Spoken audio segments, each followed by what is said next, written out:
یہ مقصد ہے کہ دنیا سے جہالت دور ہو جائے، کلام اللہ سے مومن کا دل پر نور ہو جائے۔ یا الہی جب تک کہ میرے جسم میں جان رہے، تجھ پہ صدقے تیرے محبوب پہ قربان رہے۔ میں رہوں یا نہ رہوں پر دل کی ہے یہ دعا، دین احمد اور عزت قرآن رہے۔ الہی ہم میں پھر وہ صدیق سا ایمان پیدا کر، عمر فاروق سا کوئی جری انسان پیدا کر، رگے تحریک کٹ جائے دم عثمان پیدا کر، علی المرتضی شیر خدا کی آن پیدا کر۔ واجب الاحترام علماء کرام، صدر مجلس، انتظامیہ کمیٹی اور حبیب آباد کے اہل توحید مسلم بھائیوں، میری مسلم ماؤں بہنوں بیٹیوں، مجھے حکم ملا ہے انتظامیہ کی طرف سے کہ لا نبی بعدی کے عنوان پر کچھ باتیں آپ کے گوش گزار کی جائیں۔ آپ سے گزارش ہے کہ بس توجہ رکھیں تاکہ کوئی بات پلے پڑ سکے۔ ویسے تو پنجاب کا مزاج ہے، لفظوں پہ غور نہیں کرتے، آواز پہ غور کرتے ہیں۔ پنجابی علماء نے آپ کی عادت ایسی خراب کر رکھی ہے کہ کوئی کچھ بھی کہے آپ کہتے ہیں سبحان اللہ، حالانکہ میں نے جو اشعار پڑھے ہیں وہ دعا تھی، اور دعا پر آمین کہتے ہیں، سبحان اللہ نہیں کہتے۔ بس ایک عادت ہے بنی ہوئی ہے، پتہ یعنی کچھ بھی نہیں کہ لفظوں میں کہا کیا جا رہا ہے۔ اور میری یہی درخواست ہے آپ سے کہ آپ توجہ کریں، آپ سنیں، بھلے آپ مجھے داد نہ دیں، مجھے داد اللہ سے لینی ہے، دل میں کہیں سبحان اللہ، خاموشی سے سنیں اور توجہ سے سنیں۔ اللہ رب العالمین نے قرآن پاک میں بھی اس مسئلے کو واضح فرمایا، اور نبی مکرم صلی اللہ علیہ وسلم نے بھی اس مسئلے کو واضح فرمایا، اور کئی مثالوں سے واضح فرمایا کہ میں آخری پیغمبر۔ آپ کا یہ فرمانا کہ میرے بعد اگر کوئی نبی ہوتا تو عمر ہوتا، یہ بھی رسول اللہ صلی اللہ علیہ وسلم کے بعد کسی نبی کے نہ ہونے کی دلیل ہے۔ پھر آپ نے یہ بھی فرمایا، اللہ تعالیٰ نے یہ جو نبیوں کا سلسلہ چلایا، آپ نے اس کو ایک مثال سے واضح فرمایا۔ آپ نے فرمایا کہ ایک شخص نے اپنا مکان بنایا، پورا تیار کر لیا، لوگ دیکھنے آتے ہیں، اس مکان کی تعمیر کی، بیوٹی کی تعریف کرتے ہیں، لیکن اس میں ایک اینٹ کی جگہ خالی ہے، اور ہر دیکھنے والا کہتا ہے کہ اگر یہاں اینٹ لگ جاتی تو عمارت مکمل ہو جاتی۔ نبی کریم صلی اللہ علیہ وسلم فرماتے ہیں وہ جو اینٹ خالی تھی پوری عمارت میں، وہ اینٹ میں ہوں، یعنی میرے لگنے سے وہ عمارت مکمل ہو گئی، اور وہ عمارت اسلام کی عمارت تھی، دین کی عمارت تھی، جو آپ کے لگنے سے وہ مکمل ہو گئی۔ پھر آپ نے ایک موقع پر یہ بھی فرمایا کہ میری جو مسجد ہے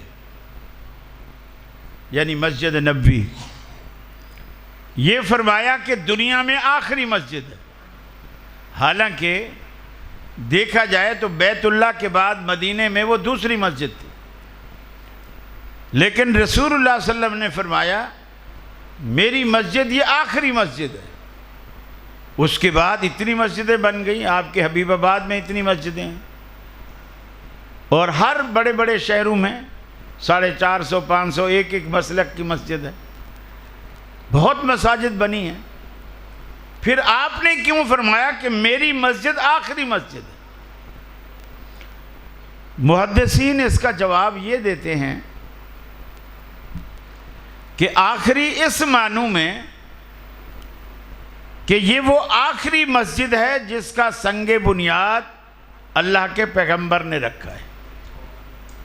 آپ کے بعد نہ کوئی پیغمبر آئے گا، نہ کسی مسجد کا سنگ بنیاد پیغمبر کے ہاتھ سے رکھا جائے گا۔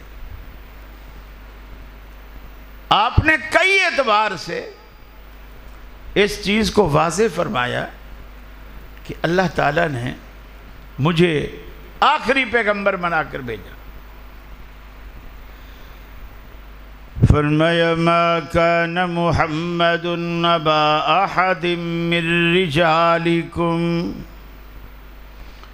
محمد صلی اللہ علیہ وسلم تم میں سے کسی مرد کے باپ نہیں۔ یہ بات اللہ رب العالمین نے کیوں فرمائی؟ اللہ کے رسول صلی اللہ علیہ وسلم کی نرینہ کوئی اولاد نہیں تھی۔ ایک بیٹا ابراہیم 17-18 مہینے کا آپ کی گود میں دم توڑ گیا، آپ کی بچیاں موجود تھیں، نرینہ کوئی اولاد نہیں تھی۔ ہر بندے کا دل تڑپتا ہے کہ اللہ رب العالمین مجھے اولاد کی نعمت سے نوازے۔ آخری پیغمبر کا دامن اولاد سے محروم تھے۔ آج دنیا کبھی اس دربار پر کبھی اس دربار پر جا کر کے اولادیں مانگتی ہے، لیکن دیکھو امام الانبیاء سے بڑا بھی دنیا میں کوئی پیر ہو سکتا ہے، ان کے اپنے گھر میں نرینہ اولاد موجود نہیں ہے، چاہنے کے باوجود، خواہش کرنے کے باوجود آخر اس طلب کو کیسے بجھایا؟ آپ کا غلام حضرت زید بن حارثہ رضی اللہ تعالیٰ عنہ کو آپ لے گئے، بیت اللہ میں کھڑا کیا، ہاتھ پکڑا، ہاتھ بلند کیا، فرمایا دنیا والو دیکھ لو، آج سے زید میرا بیٹا ہے۔ دور جاہلیت میں یہ بات اسی طرح مانی جاتی تھی، اگر کوئی کسی کو منہ بولا بیٹا مان لیتا، اس کو حقیقی بیٹوں والے حقوق اسے عطا ہو جاتے۔ دور جاہلیت کے اندر اللہ کے رسول نے زید کو اپنا بیٹا قرار دیا۔ دنیا کے دماغ میں یہ بات بیٹھ گئی۔ آپ کی پھوپھی زاد بہن حضرت زینب کی شادی بھی آپ نے زید سے کرا دی۔ ساری دنیا کے علم میں ہے کہ زید آپ کا بیٹا ہے، زینب آپ کی بہو ہے، لیکن ایک وقت آیا زید اور زینب کی نہیں بنی، جیسے آپ لوگوں کی کبھی گھروں میں نہیں بنتی۔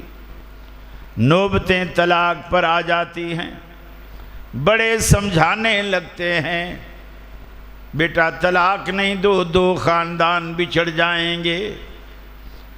اللہ کے رسول نے بھی حضرت زید کو بلایا، سمجھانے کی کوشش کی۔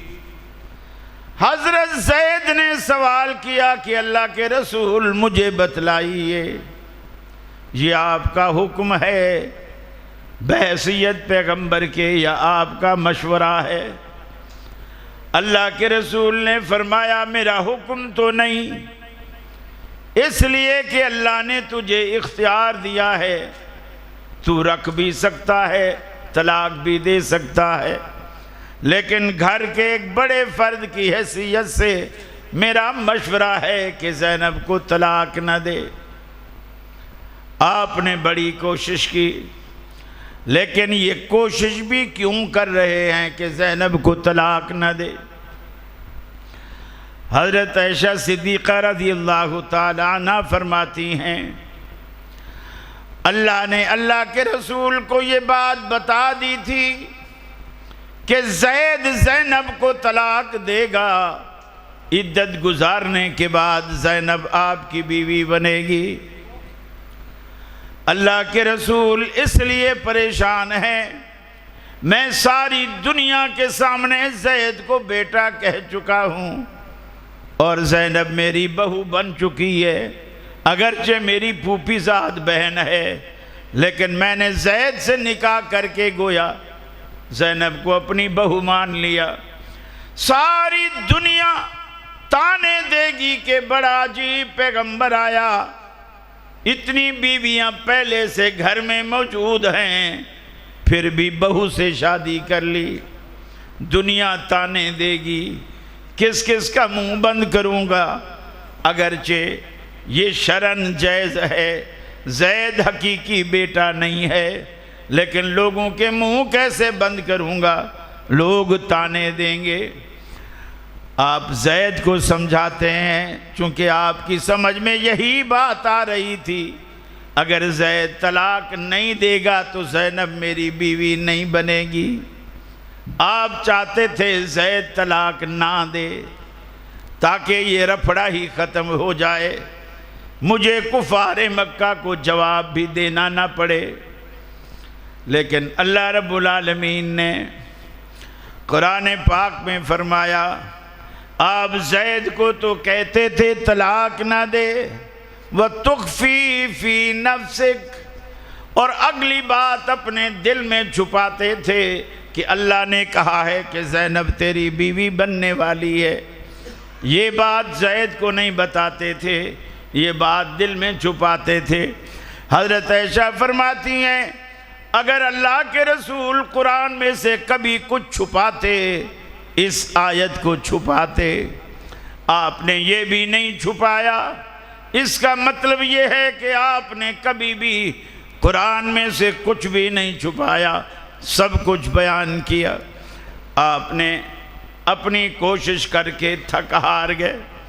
زید نے کہا اگر یہ آپ کا مشورہ ہے تو میں نہیں مانتا۔ ایک مسئلہ یہ بھی واضح کرتا چلوں، ہر پیغمبر کی دو حیثیتیں ہوتی ہیں، ایک اس کی حیثیت انسان کی، ایک حیثیت رسول کی۔ اسی طرح محمد رسول اللہ کی بھی دو حیثیت، ایک محمد بن عبداللہ کی، ایک محمد رسول اللہ کی۔ جب آپ محمد بن عبداللہ کی حیثیت سے کوئی بات کرتے ہیں، آپ کی مرضی ہے مانے یا نہ مانے۔ جب رسول اللہ کی حیثیت سے بات کرتے ہیں، پھر آپ کی مرضی نہیں چلتی، پھر آپ پر فرض ہے کہ آپ اس بات کو مانیں، اس لیے کہ رسول اللہ کی حیثیت سے جو بات آپ کرتے ہیں وہ دین ہے، وہ شریعت ہے۔ اللہ نے فرمایا ما کان محمد نبا احد من رجالکم، اے دنیا والو، ہمارا یہ آخری تاجدار تم میں سے کسی مرد کے باپ نہیں، لہذا زید کے بھی نہیں، منہ بولنے سے کوئی بیٹا نہیں بن جاتا۔ آپ راہ چلتے ہزاروں خواتین کو کہتے ہیں ماں جی ذرا راستہ دیجئے، بہن جی ذرا راستہ دیجئے، لیکن منہ بولی بہن بہن نہیں ہوتی، منہ بولی ماں ماں نہیں ہوتی۔ اللہ نے واضح فرما دیا ما کان محمد ابا احد من رجالکم، ہمارے حبیب تمہارے مردوں میں سے کسی کے باپ نہیں، ولیکن رسول اللہ، دنیا نے کہا کہ مان لیا زید آپ کا بیٹا نہ صحیح، منہ بولا حقیقی بیٹا نہ صحیح، زینب آپ کی سگی بہو نہ صحیح، مان لیا۔ لیکن کیا یہ ضروری تھا کہ زینب سے اللہ کے رسول نکاح کریں؟ کیا یہ ضروری تو نہیں تھا؟ اللہ نے جواب دیا ولیکن رسول اللہ، یہ ضروری اس لیے تھا کہ آپ اللہ کے رسول ہیں، غلط رسموں کو مٹانا آپ کی ذمہ داری ہے۔ آپ کی زندگی میں جو رسمیں مٹیں گی وہ دین بنے گا، جو رہ جائیں گی لوگ اسی کو بھی دین سمجھیں گے۔ کفار نے کہا کہ اگر مان لیجئے آپ رسول ہیں، اس وجہ سے ان ساری غلط رسموں کو مٹانا آپ کا فرض ہے، منصبی ہے، تو کہ کیا یہ ضروری تھا کہ ساری رسمیں آپ نے آ کے مٹانی ہیں؟ پہلے پیغمبر بھی آئے، جو غلط رسمیں مٹا سکے مٹا دیں، جو بچ گئے ان کے بعد والوں نے مٹا دیں، پھر جو بچ گئیں ان کے بعد والوں نے مٹا دیں۔ یہ ساری رسمیں آپ پر مٹانا تو فرض نہیں تھا، جو بچ جاتی آپ کے بعد والے آ کر کے مٹا دیتے۔ اللہ نے جواب دیا ہے خاتم النبیین، ساری رسمیں اسی رسول کو مٹانی ہیں، چونکہ یہ آخری ہے، اس کے بعد کوئی اور رسول نے نہیں آنا ہے، نہ آپ کے بعد کوئی آئے گا اور نہ کوئی رسم مٹائے گا۔ یہ اللہ تعالیٰ نے ایک اصول اور ضابطہ بیان کر نبی کریم صلی اللہ علیہ وسلم کی حیثیت کا۔ میرے بھائیوں، پیغمبر علیہ السلام کی اتنی حیثیت ہے کہ دنیا میں ہر پیغمبر جو بھی آیا ان کی ولادت سے اللہ نے ان کے تذکرے کیے، لیکن رسول اللہ کی واحد ذات ہے، دنیا بننے سے پہلے عالم ارواح میں اللہ نے نبیوں کو بلایا اور بلانے کے بعد اجتماع کیا، اجتماع میں قرارداد رکھی اور نبیوں سے وہ قرارداد پاس کروائی۔ اور وہ قرارداد کیا تھی کہ تم دنیا میں جاؤ گے، نبی بنو گے، کتابیں تمہیں ملیں گی، رسول کہلاؤ گے، لیکن تمہارے ہوتے ہوئے اگر ہمارا آخری تاجدار آ جائے تمہاری نبوت ختم، تمہاری رسالت ختم، تمہاری کتابیں منسوخ، پھر صرف اسی کا سکہ چلے گا۔ یہ بات اللہ تعالیٰ نے تمام انبیاء سے کہی، اس میں سارے انبیاء موجود ہیں اور کوئی بھی غیر پیغمبر موجود نہیں۔ فرمایا وَإِذْ أَخَذَ اللَّهُ مِيثَاقَ النَّبِيِّينَ لَمَا آتَيْتُكُم مِّن كِتَابٍ وَحِكْمَةٍ، وہ وقت یاد کرو جب انبیاء کی روحوں کو رب العالمین نے جمع کیا، ان کو حکمت عطا کی، اور رب العالمین نے تمام انبیاء سے کہا میں تمہیں دنیا میں بھیجنے والا ہوں، نبوت بھی دوں گا، رسالت بھی دوں گا، کسی کو تورات، کسی کو انجیل، کسی کو زبور دوں گا، لیکن ثم جاءکم رسول، پھر اگر تمہارے ہوتے ہوئے ہمارا آخری تاجدار آ جائے، مصدق لما معکم، وہ اس کی تصدیق کرے جو تمہارے پاس ہے، اس وقت تمہارا فرض کیا بنتا ہے؟ لَتُؤْمِنُنَّ بِهِ وَلَتَنْصُرُنَّهُ، تم ضرور بھی ضرور اس کے ساتھ ایمان بھی لاؤ گے، نصرت و تائید بھی کرو گے۔ گویا ہمارا آخری پیغمبر جب آ جائے گا، تم نبی ہو، سچے نبی، اور تم کوئی ووٹوں سے نہیں آئے، اللہ تمہیں بنا کے بھیجے گا، کتابیں بھی اللہ دے گا، اس کے باوجود وہ آخری تاجدار اتنی شان والا ہوگا کہ جب وہ دنیا میں قدم رکھے گا تمہاری نبوتیں منسوخ، دنیا تمہیں سابقہ پیغمبر کہے گی، لیکن تمہارا حکم، تمہارا مسئلہ، تمہاری شریعت وہ نہیں چلے گی۔ اب آپ یہ بھی اندازہ لگائیے، جب رسول اللہ کے آنے کے بعد کسی نبی کی نبوت نہیں چل سکتی، رسول اللہ کے آنے کے بعد کسی امام کی امامت کیسے چلے گی؟ نبی تو باہر کیف اعلیٰ درجے کا ہے نا، اور امام کو تو دنیا امام بناتی ہے، نبی کو تو دنیا نبی نہیں بناتی، اللہ نبی بنا کے بھیجتا۔ تو جن ہستیوں کو اللہ نے نبی بنا کے بھیجا ہے، رسول اللہ کے آنے کے بعد وہ ہستیاں بھی دنیا میں اپنا مسئلہ اپنا سکہ نہیں چلا سکتی، تو پھر رسول اللہ صلی اللہ علیہ وسلم کی آنے کے بعد جس کو دنیا نے امام بنایا ان کا سکہ کیسے چلے گا؟ ان کا سکہ کیسے چلے گا؟ اور آج بھی ہم دنیا کو یہی کہتے ہیں۔ میرے بھائیو دیکھو، میں آپ سے ایک سوال کرنے لگا ہوں۔ رسول اللہ صلی اللہ علیہ وسلم کو دنیا سے گئے ہوئے جو لوگوں میں مشہور ہے، ویسے تو 14 صدیوں سے زیادہ بیت گئے، 15 ہونے والی، تو 14 صدیاں مان لو کہ رسول اللہ صلی اللہ علیہ وسلم کو گئے ہوئے ہو گئے۔ امام ابو حنیفہ رحمۃ اللہ علیہ تقریباً رسول اللہ صلی اللہ علیہ وسلم کے 70 سال بعد پیدا ہوئے، 20 25 30 سال آپ پڑھنے پڑھانے میں لگا لو، 1 صدی پوری کر لو۔ تو امام صاحب ہم سے کتنا دور ہیں؟ چونکہ رسول اللہ صلی اللہ علیہ وسلم کے 100 سال بعد آئے، 13 صدی ہے، اور اللہ کے رسول کتنے دور ہیں؟ 14 صدی ہیں۔ جزاک اللہ۔ جب آپ حج کرنے جاتے ہیں، حالانکہ حج کا کوئی بھی رکن مدینے کے اندر نہیں ہے، سارے رکن مکے میں حل ہو جاتے ہیں، مدینے میں کوئی رکن نہیں۔ پھر بھی آدمی سوچتا ہے یار لاکھوں روپے لگا کر مکے آیا ہوں، مدینہ تھوڑا سا سفر ہے، ٹیکسی پہ بھی جاؤں گا تو زیادہ پیسہ نہیں لگتا، 500 ریال میں اکیلے آپ جاؤ تو ٹیکسی وہاں پہنچا دیتی، تو بس میں جاؤ تو اور سستا، تو یہاں تک آیا کھڑا ہوں، چلو مدینے سے بھی چکر لگایا جاتا ہوں۔ نبی کی محبت، مدینے میں حج کا کوئی حصہ نہیں۔ یہ جو 40 نمازیں لوگوں نے بنا رکھی، لوگوں نے بنا رکھی، شریعت کا یہ کوئی حکم نہیں ہے کہ مدینے میں 40 نمازیں پڑھو، لہذا ان کو ہفتہ 8 دن وہاں رکنے پڑتے ہیں 40 نمازیں پورے کرنے کے۔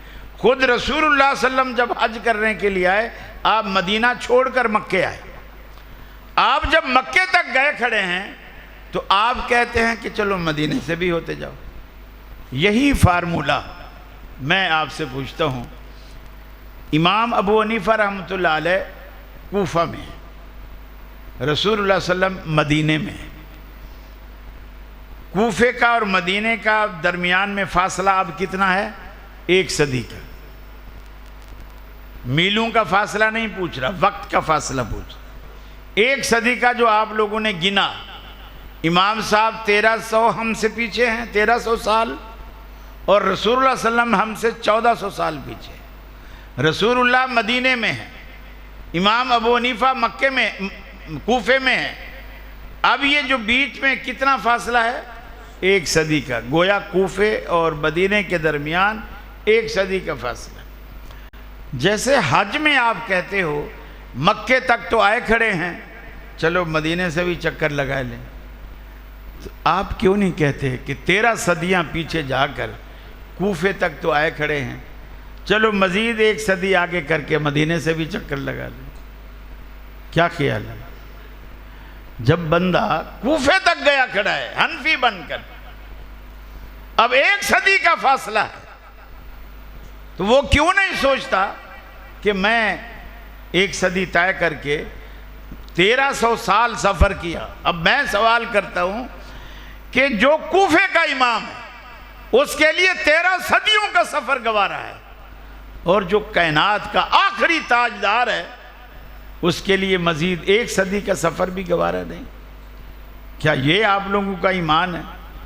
میرے بھائیو، محبت صرف نام سے ظاہر نہیں ہوتی کہ عظمت رسول پہ جان بھی قربان ہے، اسٹیکر چھپوا لیے، بینر بنوا لیے، حرمت رسول پہ جان بھی قربان ہے، لیکن جب رسول اللہ صلی اللہ علیہ وسلم کی چھوٹی سی سنت پیش کرو تو پھر بندہ منہ پھیر لیتا ہے، یہ سنتیں پسند نہیں ہیں۔ حرمت پہ جان قربان ہے، رفع الیدین نہیں مان سکتا، فاتحہ نہیں پڑھ سکتا، آمین اونچی نہیں کہہ سکتا، یہ رسول اللہ کی سنتیں نہیں ہیں۔ میرے بھائیو، پیغمبر علیہ السلام کو اللہ تعالیٰ نے بالکل آخری پیغمبر رکھا، آپ کے بعد رسالت نبوت کے دروازے سارے بند کر دیے، کوئی دروازہ نہیں چھوڑا۔ بلکہ آپ نے اپنی زندگی میں کئی ایک مثالیں دی، کئی مثالیں دی۔ جب آپ نے خطبہ حجۃ الوداع دیا تو آپ نے لوگوں سے کہا ہو سکتا ہے اب اگلے برس ہماری تمہاری ملاقات نہ ہو، خذوا عنی مناسککم، مجھ سے حج کے مسئلے سیکھ لو، مجھ سے حج کے مسئلے سیکھ لو، ہو سکتا ہے آئندہ سال ہماری تمہاری ملاقات نہ ہو۔ نماز کی بات آئی تو آپ نے فرمایا صلو کما رأیتمونی اصلی، نماز ایسے پڑھو جیسے میں پڑھتا ہوں، جیسے تم نے مجھے پڑھتے ہوئے دیکھا۔ ایک ایک بات کی وضاحت کی اللہ کے رسول۔ آپ گھر میں ہیں، سفر کی تیاری کر، ایک خاتون آئی، کہنے لگی یا رسول اللہ صلی اللہ علیہ وسلم میں نے مسئلہ پوچھنا ہے۔ آپ کے پاس ٹائم نہیں تھا۔ اب یہ بھی دیکھیے، لوگ کبھی ایسا ہوتا ہے ہم سے مسئلہ پوچھتے ہیں نا، اور ہم کہتے ہیں یار ابھی اس وقت ٹائم نہیں ہے، تو لوگ کہتے ہیں یہ مولوی مغرور ہو گئے۔ اللہ کے رسول تو مغرور نہیں تھے نا، یہ عذر ہوتے ہیں۔ ایک دفعہ کراچی میں سندھ سے مجھے فون آیا، قاری صاحب مسئلہ ہے طلاق کا، وہ ذرا پوچھنا ہے۔ میں نے کہا اس وقت ٹائم نہیں ہے، آپ 2 بجے کے بعد فون کرنا۔ تو فوراً یہ اہل حدیث کا یہ بھی ایک مزاج ہے، جہاں آپ کی تعریف کرتے ہیں تو وہاں آپ کی برائی بھی کرنی چاہیے۔ اہل حدیث کا یہ بھی ایک مزاج ہے۔ فوراً کہنے لگا اللہ کے رسول نے 2 بجے کی قید لگائی تھی، آپ جو کہہ رہے ہو 2 بجے کے بعد پوچھنا، تو کیا اللہ کے رسول نے کبھی کسی صحابی کو کہا کہ 2 بجے کے بعد پوچھنا؟ میں نے کہا کسی صحابی نے رسول اللہ صلی اللہ علیہ وسلم سے فون پہ مسئلہ پوچھا تھا؟ تو جو وہاں بیٹھا ہوا سندھ میں، نواب شاہ میں، کہیں سے فون کر رہا ہے، کسی صحابی نے رسول اللہ سے فون پہ پوچھا تھا؟ یعنی اس قدر لوگ وہ ہو جاتے ہیں کہ مولوی کو شاید اللہ نے پیدا اسی لیے کیا ہے، یہ نہ کھاتا ہے، نہ پیتا ہے، نہ سوتا ہے، اس کو کوئی کام دھندہ نہیں ہے، نہ اس کی شادی ہے، نہ اس کے بچے ہیں، نہ اس کو روزگار کی فکر ہے، بس اللہ نے اسی لیے بنایا کہ لوگ جب بھی اس سے مسئلہ پوچھیں وہ فوراً بتا دیں۔ ایسا نہیں ہوتا۔ رسول اللہ کے پاس عورت آئی، آپ سفر کی تیاری کر، اس نے کہا یا رسول اللہ میں نے مسئلہ پوچھا۔ آپ نے فرمایا اس وقت چلی جا، میں ذرا جلدی میں ہوں، پھر آنا۔ وہ خاتون کہنے لگی اگر میں پھر آؤں، اب دیکھو اس وقت کی عورتوں کے بھی عقیدے دیکھو، اگر میں پھر آؤں اور آپ کو نہ پاؤں تو پھر کیا کروں؟ نہ پاؤں کا مطلب آپ نہ رہے ہوں، آپ نہ رہے ہوں، آج تو آپ ہیں، بتا دیں۔ آپ نے فرمایا اگر تو آئے اور مجھے نہ پائے پھر ابو بکر سے پوچھنا، پھر ابو بکر سے پوچھنا۔ دونوں کام کر دیے، یہ بھی اشارہ دے دیا کہ میرے بعد ابو بکر ہے، یہ بھی اشارہ دے دیا۔ مقصد کہنے کا یہ ہے نبی رحمت صلی اللہ علیہ وسلم نے ہر اعتبار سے، اور اللہ تعالیٰ کے پیغمبر نے اپنی زبان اقدس سے بخاری میں، مسلم میں، دیگر احادیث میں اتنی وضاحت سے فرمایا کہ لا نبی بعدی، میرے بعد کوئی پیغمبر نہیں، کوئی نبی نہیں، کوئی کچھ نہیں۔ اور اہل حدیث کی تو دعوت یہ کہ بھائی ہم کسی مفتی کی طرف، کسی عالم کی طرف، کسی فقیہ کی طرف آپ کو نہیں بلاتے، ہم جب بھی دعوت دیتے ہیں اللہ کے قرآن کی دعوت دیتے ہیں یا نبی کے فرمان کی دعوت دیتے ہیں، اور یہی دنیا میں اسلام کی بنیاد ہے، اور یہی آخری بنیاد ہے، اس کے بعد کوئی بنیاد نہیں آنی ہے، آخری بنیاد۔ ہم تو ساری دنیا کو کہتے ہیں چھڑ غیر نبی دی یاری نو آ پکڑ رسول غفاری نو او پیر تمامی پیران دا بھی ہے سردار امیران دا رہبر کل فقیران دا کر اس دی تابعداری نو چھڑ غیر نبی دی یاری نو آ پکڑ رسول غفاری نو جد دوزخ دا در کھولن گے پہ امتاں دے دل ڈولن گے تد نبی محمد بولن گے تو بخشی امت ساری نو چھڑ غیر نبی دی یاری نو آ پکڑ رسول غفاری نو ابھی سے یہ عادت ڈالیے اللہ کے رسول کا دامن تھامیے آپ کے پیچھے چلنے کی عادت ڈالیے آپ کے ناموں میں سے ایک نام انا الحاشر آپ نے فرمایا میرا ایک نام حاشر ہے اکٹھا کرنے والا الذی یحشر الناس علی قدمی یوم القیامہ قیامت والے دن اللہ تعالیٰ میرے قدموں کے نشان پہ ساری دنیا کو میدان معاشر میں جمع کرے گی میدان معاشر میں ساری دنیا جمع ہوگی ارے اس وقت بھی تو آپ کے قدموں پہ چل کر آؤ گے آج سے کیوں نہیں چلنا کی عادت ڈالتے آج سے چلنا سیکھ ساری دنیا بھٹکتی ہوگی سارے انبیاء کے پاس آخر حضرت عیسیٰ علیہ السلام رسول اللہ کی طرف بھیجیں گے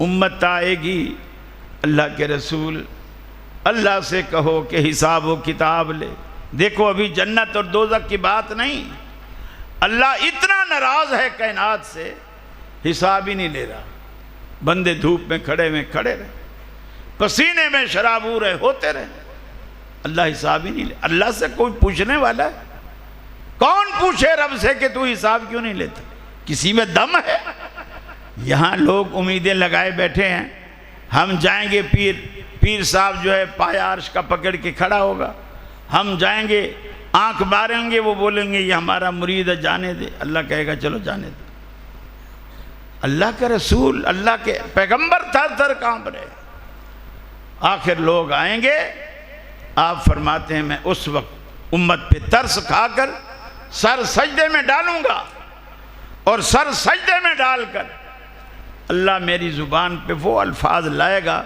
جو فرمایا اب مجھے اللہ نے بتلائے ہی نہیں ہے اس وقت اللہ زبان پہ لائے گا میں سر سجدے میں ڈال کے اللہ سے دعائیں کروں گا دعائیں کرتا رہوں گا حتیٰ کہ اللہ کی رحمت کے سمندر میں ایک جوش پیدا ہوگا تلاطم پیدا ہوگا اللہ رب العالمین کہے گا ارفع راسک یا محمد اے حبیب اپنا سر اٹھائیے دامن پھیلائیے ہاتھ دستے سوال بلند کیجئے مانگیے آپ کو نوازا جائے گا کیوں آج اس پوری کائنات میں آپ سے بہتر مانگنے والا کوئی نہیں اور مجھ سے بہتر دینے والا کوئی نہیں السلام علیکم ورحمۃ اللہ